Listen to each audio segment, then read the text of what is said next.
왜 우리는 기쁨이 아니라 자기 정죄로 끝날까요?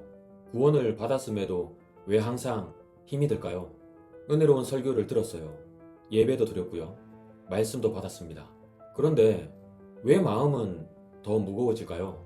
나도 저렇게 살아야 되는데 나는 왜 이 모양일까? 나는 왜 또 실수했을까? 내가 더 잘해야 되는데 이런 생각들로 가득 차 있잖아요. 예배당 문을 나서는 순간 입이 다물어지는 겁니다. 찬송이 안 나와요. 감사가 터져 나오지 않습니다. 여러분, 이게 왜일까요? 이건 여러분이 게을러서가 아닙니다. 믿음이 없어서가 아니에요. 여러분의 신앙을 영으로 시작해 육체로 마치려는 구조 때문입니다. 성령으로 시작했는데 육체로 마치려고 하는 거예요. 은혜로 구원받았는데 행위로 완성하려고 애쓰는 겁니다. 그러니까 항상 끝은 무겁고 정죄되고 입이 다물어지는 거예요. 오늘 이 구조를 완전히 뒤집어야 됩니다. 신앙은 처음도 0이요 마지막도 0입니다. 은혜로 시작해서 은혜로 끝나야 돼요. 오늘 우리 신앙생활을 한번 돌이켜 봅시다. 예배를 드리고 말씀을 듣죠. 은혜롭습니다. 아멘도 합니다. 그런데 예배당 문을 나서는 순간 뭔가 달라지는 걸 느끼시나요? 집에서 아이들은 아빠 엄마를 보고 기뻐서 뛰어옵니다. 근데 우리는 예수님 성령님 앞에서 어떻습니까? 쓴 웃음을 짓는 거예요. 아내는 남편을 바라보고 남편도 아내를 그렇게 바라봅니다. 서로 눈이 마주치지만 속에는 남 모르는 고민이 그 죄악이 확 눌려 있어요. 아이들처럼 찬양을 부르고 싶은 생각이 없어요. 왜 그렇습니까? 직장에 가도 그렇고 친구를 만나도 그렇고 가정에 들어가도 그래요. 왜 이러한 영적 상태가 반복이 될까요? 내가 지금 하나님이 나를 부르신 위치를 떠나 있다는 증거예요. 제가 성도로 있어야 할 곳에 있어야지 술집에 가서 놀고 있다면 교인들이 저를 발견했을 때 어떻게 될까요? 할 말이 없어요. 입이 딱 다물어집니다. 왜냐하면 위치를 떠났기 때문이에요. 오늘 많은 사람들이 돈을 많이 벌어봐도 지식을 많이 가져봐도 집에 가면 입이 다물어져요. 기쁨도 소망도 없습니다. 속에 있는 답답함, 괴로움, 그리고 정제된 상태, 그건 누가 알아요? 왜 이렇게 되는 걸까요? 기준이 바뀌었기 때문입니다. 기준이 말씀이 아니라 내 감정이 됐어요. 복음이 아니라 내 행동이 기준이 된 겁니다. 내 성과, 내 변화, 그게 기준이 되어버렸어요. 그러니까 자꾸 나를 내려다보는 거예요. 나를 보면 어떻습니까? 썩은 것밖에 없어요. 불신밖에 없어요. 위선밖에 없어요. 그래서 우리는 생각합니다. 아, 내가 더 잘해야 되겠구나. 내가 변해야 되겠구나. 더 거룩하게 살아야 되겠구나. 죄를 안 지어야 되겠구나. 오늘도 죄를 지었으면 내일은 안 지어야지.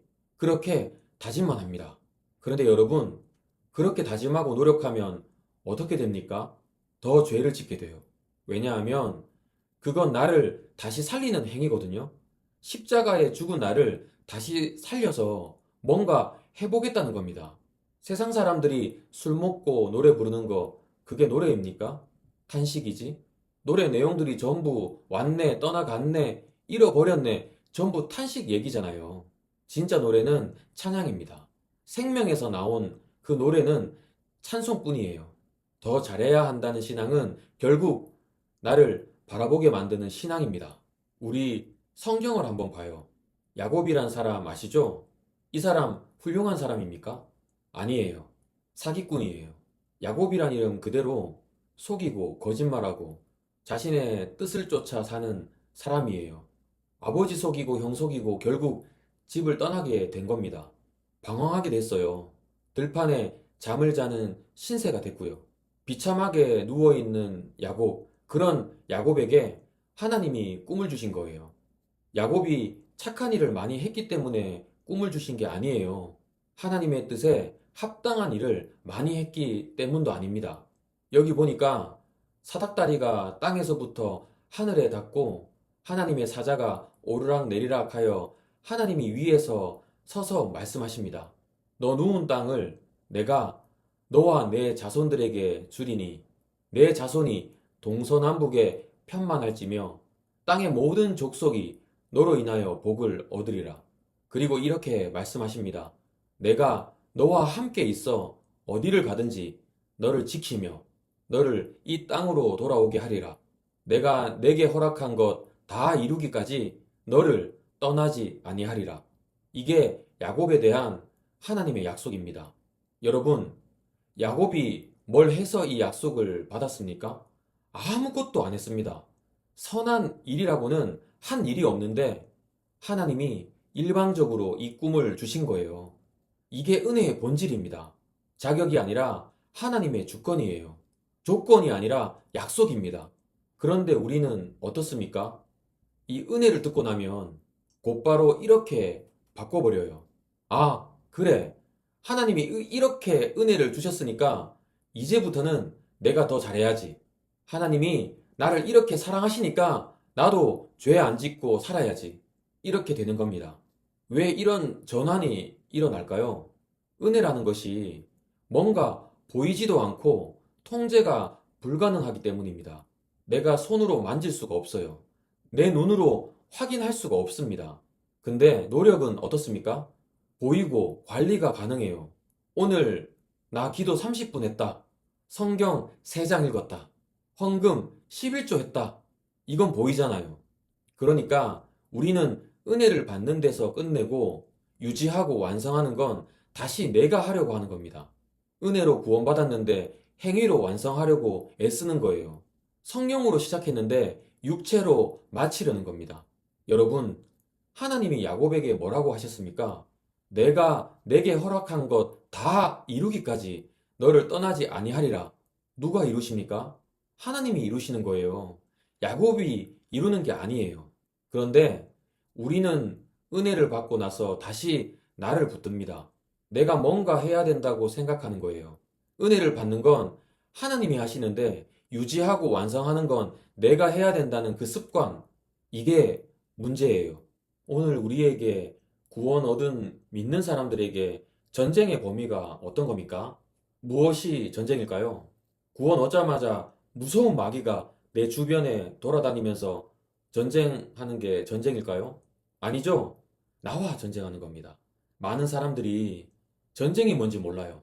오늘 주일날 예배당에 가지 않고 친구가 골프 치러 가자 그랬다. 술집으로 나가자 그랬다.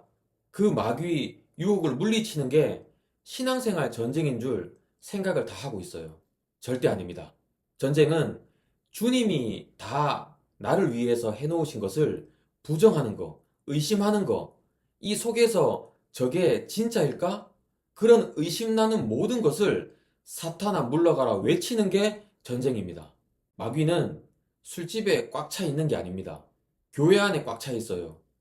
술집에는 아예 자기 부하들이에요. 그거는 말 안 해도 됩니다. 그런데 택한 자라도 미혹하여 할 수만 있으면 삼키려고 돌아다닌 거예요. 더군다나 복음을 깨닫고 영으로서 몸의 행실을 죽이는 전쟁을 할 때 그걸 못하게 하는 마귀, 항상 의심 주고 염려 주고 내 행동 하나에 대해서 아이고 내가 오늘도 죄 지었구나 고민을 하고 거기에 대해서 내가 반성해야지. 내가 다시 이런 죄를 안 지어야지. 그렇게 깊이 들어가면 사탄에게 속는 겁니다. 사탄이 뭐라고 합니까? 너 오늘 죄 지었지? 너 거듭났다며? 믿는다면서 오늘 또 죄 지었지 않느냐? 마귀가 그렇게 꼬여요. 거기에 넘어가면 안 됩니다. 그렇구나. 내가 또 죄 지었구나. 그러면 어떻게 하겠다는 건데요?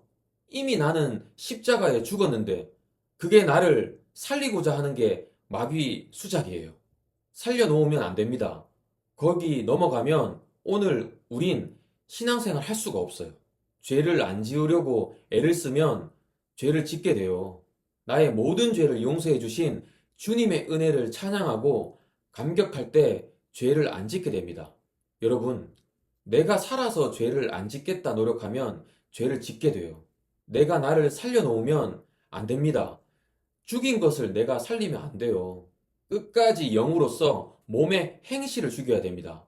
더 잘해야 한다는 결론은 대부분 복음에서 멀어졌다는 경고등입니다. 고백이 다물어지고 찬양이 멈추고 다시 내가 더 잘해야 한다로 돌아가는 순간 그건 마귀가 이긴 겁니다, 여러분. 세상 사는 사람들이 꿈이 없으면 망한다 이런 말들 자주 하죠.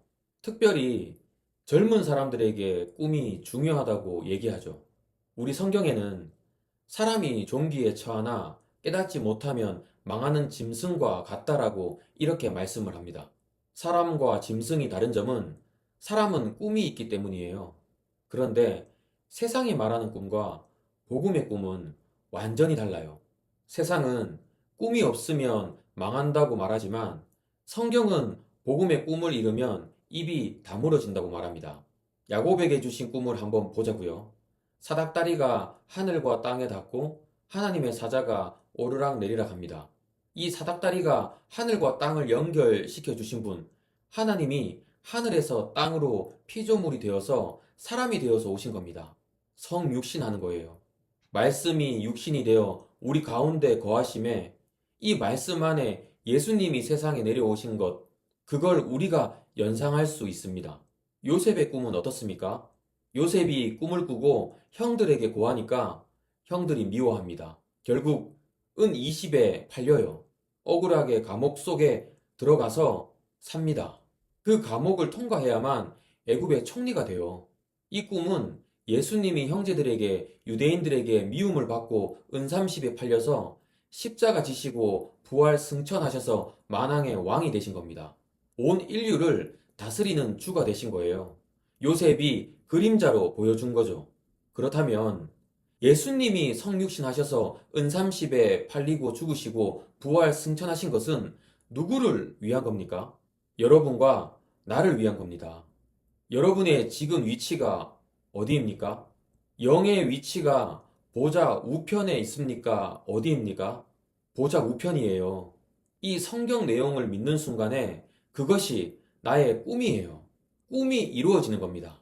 나도 보좌 우편에 있구나. 나도 구원 얻은 사람이구나. 속죄받은 사람이구나.